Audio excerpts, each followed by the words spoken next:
Hi guys, মই আপোনালোকক বস্তু এটা দেখুৱাই নাছিলোঁ, ফাইনেলি আজি আপোনালোকক দেখাই দিলোঁ। চাওক, এইয়া আমাৰ ঘৰ কাম আগবাঢ়িছে। মই একচুৱেলি আপোনালোকক সম্পূৰ্ণ হ'লে দেখাম বুলি ভাবিছিলোঁ, তথাপিতো ভাবিলোঁ এবাৰ দেখাওঁচোন। এয়া চিম্পুলকৈ গিল লগালোঁ। এয়া ফাইনেলি মোটামুটি আগবাঢ়িছে আৰু আপোনালোকৰ আশীৰ্বাদত। বেছি ডাঙৰ নহয়, সৰুকৈ সাজিছোঁ ঘৰটো। কেনেকুৱা হৈছে আপোনালোকে জনাবচোন, দেখিবলৈ ভাল হৈছেনে নাই। এয়া আপোনালোকৰ আশীৰ্বাদত যথেষ্ট আগবাঢ়িছে, আৰু অলপ বাকী।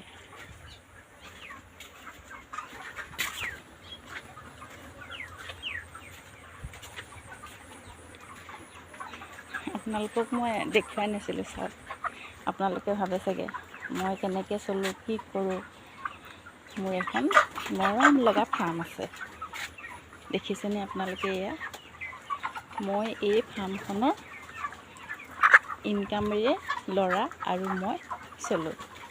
কষ্ট হয় যথেষ্ট, কিন্তু উপায়তো নাই।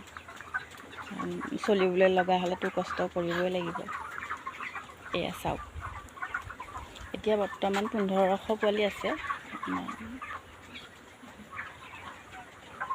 আজি আপোনাৰ 36 ডে হৈছে। আজি গৰম দিছে, গৰম দিয়াৰ বাবে মই দানাবোৰ নমাই থৈছোঁ, পানী দি থৈ দিছোঁ। চাওক,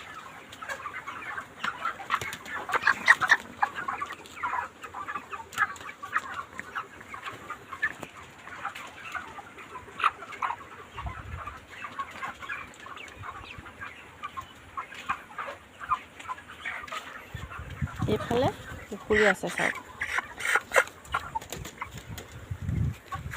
এয়া অলপ অলপকৈ মাটি পেলাই আছোঁ আৰু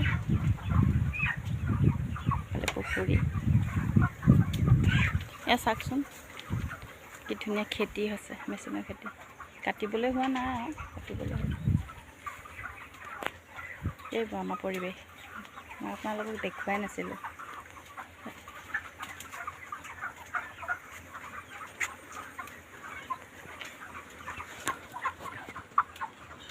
কেনেকুৱা লাগিছে আপোনালোকে ক'ব দেই। মোৰ অৱশ্যে আপোনালোকক মই স্পেচিয়েল বস্তু দুটা দেখাওঁ ৰ'ব।